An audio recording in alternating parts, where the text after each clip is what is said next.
You'd imagine that there are a lot of think pieces right now being typed out under very hot lights within a journalist's office. Do journalists still exist? I don't even know. But there are loads of people right now wondering, what must he be thinking? What was he thinking? Who's doing this? Why? The FIGC, which is the Federation of Italian Calcio, have handed out a 10-month ban to Sandro Tonali, and that is why it's big news. It's big news in general in football because gambling is something that every sport wrestles with. Some encourage, some discourage, some obviously never encourage the players to do it, but other people to do it. Some encourage no one to do it, and then some people end up doing it anyway.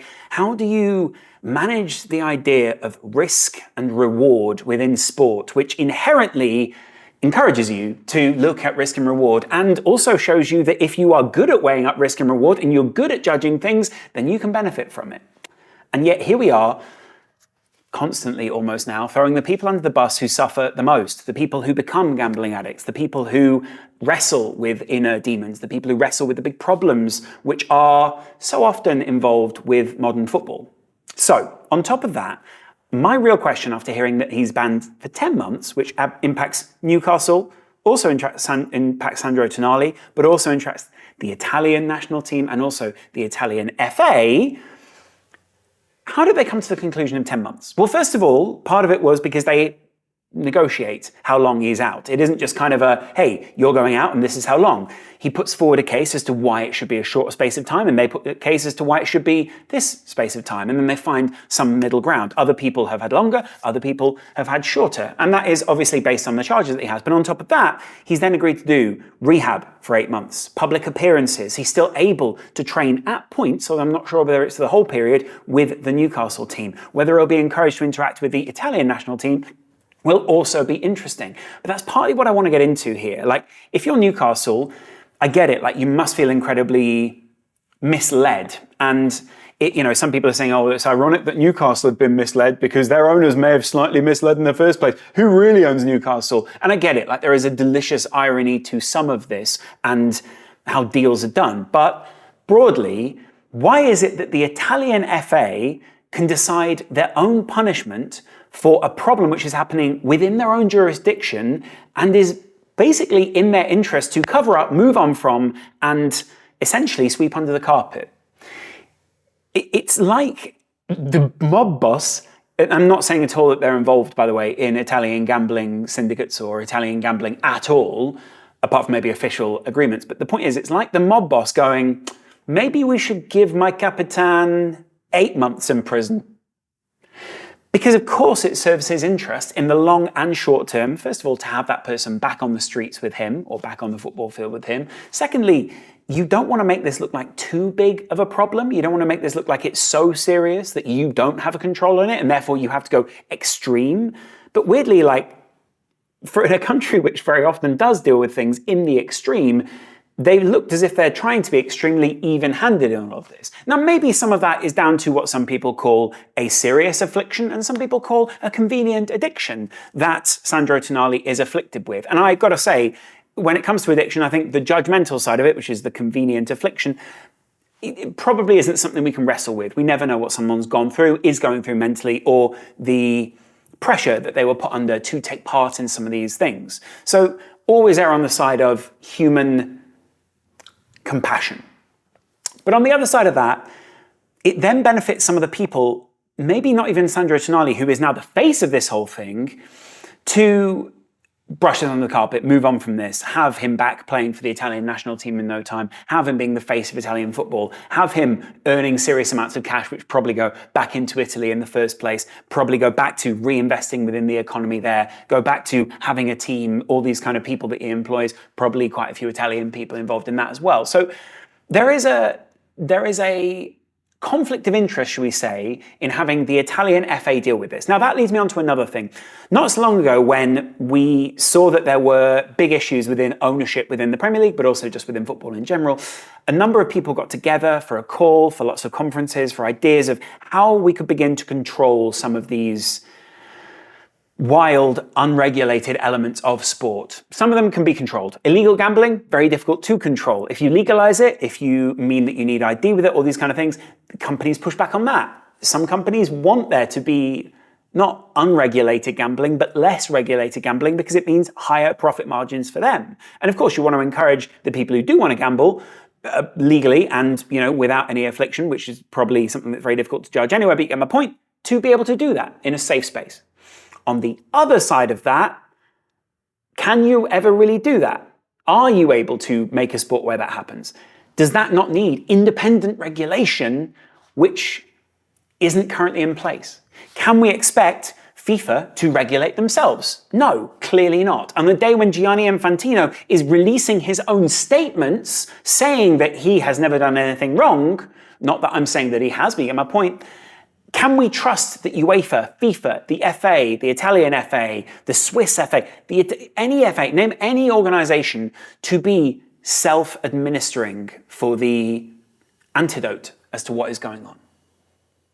They've not managed it up until this point. And in fact, you could see that there's an argument that they tried to sweep it under the carpet, that they turned a blind eye, that maybe they don't know how to deal with this in the first place and they need help from a bigger organization. That's maybe what we need to discuss here, right? Like, independent regulation is not necessarily there to constrain. Sometimes it's there as a support system for people who aren't able to deal with these kinds of things.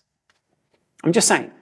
So if you had an independent regulator, which is what they're offering in the UK as well, maybe it'd be good. Though, weirdly, Sandro Tonali now suffers more because there are people at the top of the game who want to make more profit, who want to sweep this under the carpet, who want him to get better faster, who want it not to be a big focus, who want to be able to profit as much as possible before it becomes regulated, all these kind of things. So who really suffers in this? First of all, Sandro Tonali is suffering in some capacity, partially because of the game that he had, but also partially because he has a mental health problem, should we say. I don't know if addiction is a mental health problem or just a mental affliction, excuse me, you know where I'm going. On the other side of that, Newcastle now suffer. And Tonali, I think, was probably he's in their preferable midfield, right? Like, he's been in a load of games that they played well in this season, though he wasn't necessarily like a prominent fixture for the Crystal Palace game, wasn't a prominent fixture for the loss against Dortmund. The loss against Dortmund, I don't think changes all that much if Tonali is or is not in the game. They did win by a narrow margin, but you get my point. Maybe it does. Maybe the build-up play changes. Maybe Tonali does change the overall shape of the team. Maybe having someone in that midfield who could carry the ball in the way that Tonali carries the ball, who could change the flow of play the opposite way would make a big difference. And also, it's then compounded, obviously, by the fact that Newcastle have a number of injuries at the moment as well. We're seeing a number of people going off for scans. We're seeing Anderson's out for an extended period. Maybe Isak's out for an extended period. Cam Wilson's just coming back from the injury. With all of this, compounding the issue that Newcastle have around Sandro Tonali, it only serves to, should we say, widen the ire that is on this subject in the first place. So on top of that, what does Eddie Howe now do? If you're Eddie Howe and you're a Newcastle fan, do you want there to be an element of rehabilitation, which is what he will go through over the next 8 to 10 months? 8 of those months will be in rehabilitation and training with the team, if he's allowed to. Do you still want Sandro Tonali, a player who willfully, allegedly, seems to have hidden elements of his life and therefore misled some people around him into believing that he is, not gambling, not doing anything wrong? Do you still want that man at the club? Has he brought the club into disrepute? I'm not making a case for just throwing people out into the street and saying you're never welcome here again, but I'm asking, as a fan base, do you feel that you're able to forgive these kind of things? Do you feel that you really want that kind of player at the club in the first place? Can you fully trust someone who has had an addiction in the past? These are all questions which I'm imagining are triggering elements of the audience in the first place because they will have wrestled with these things on a daily basis. Generally, it does tend to be hey, how much interaction have we had with these kind of subjects in our lives as to how sympathetic or empathetic we are to those people? And I'm just wondering how people in general seem to be dealing with this. Ivan Toney went through a very different narrative at one point. He was put over the coals in a way that Sandro Tonali, I don't feel, has been. There are other players who've obviously had gambling addiction, Paul Merson and other big figures within the game that come from that era when gambling was kind of more of an issue, like more of a public issue, and obviously addiction in general to alcohol and other drugs seem to have also been an issue in that era. So those people are talking about being more empathetic for these kind of players. And I understand that almost entirely. I think the human condition is something we need to focus on. But within that, who then really is suffering on top of that we never really look at are the fans. Newcastle are owned by a set of owners who have very different values to gambling, who probably understand the importance of gambling in the game and where the money flows, and they're not idiots. They're not people who just bury their head in the sand and don't understand the way that money flows in general within the game. Like, these people understand sports, so they understand the game, you'd think.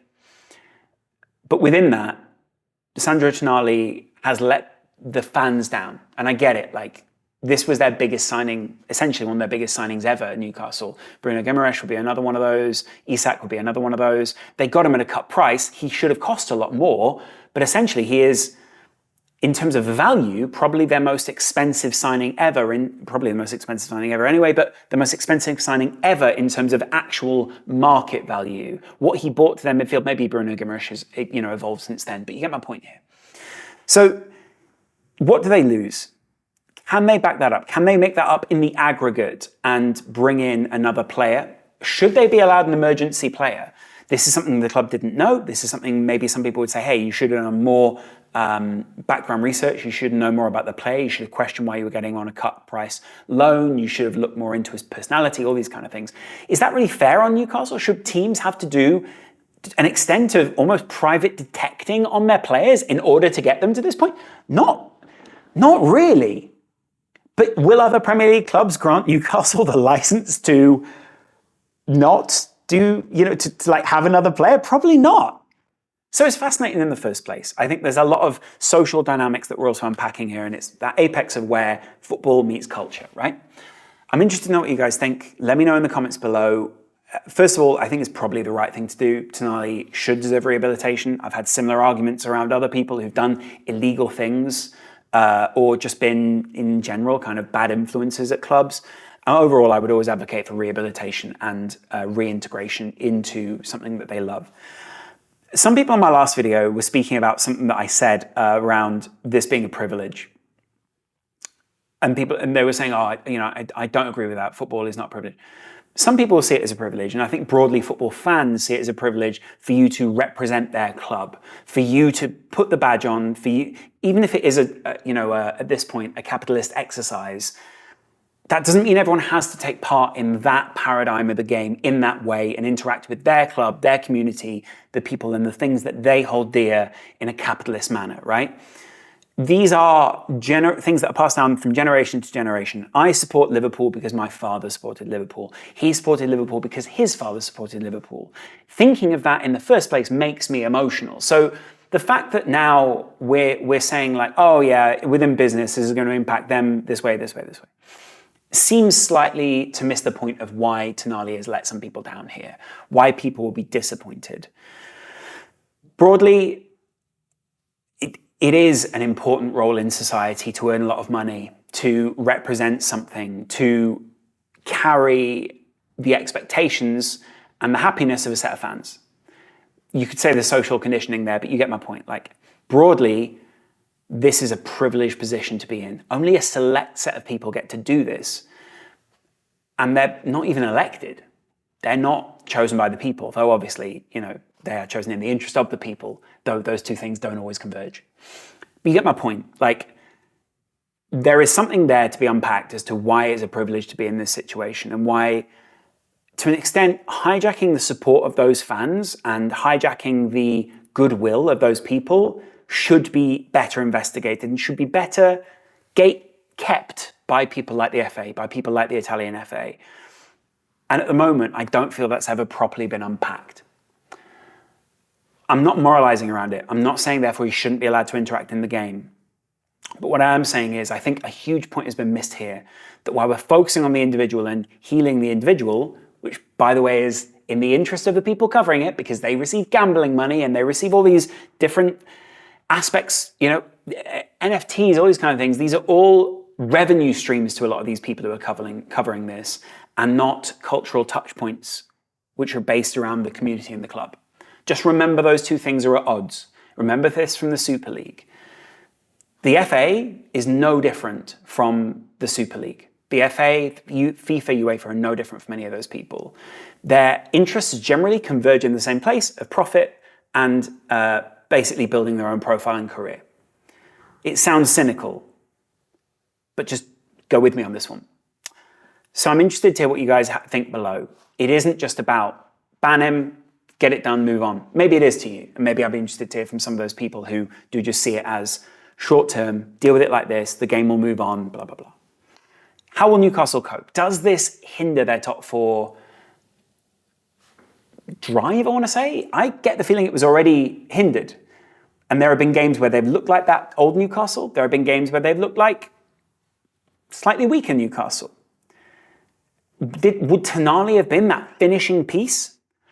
Maybe if Eddie Howe had other pieces involved. Like what we're currently looking at here is tactically, currently in this side, is Tonali the touch point? Not always, but very often he did do brilliant things.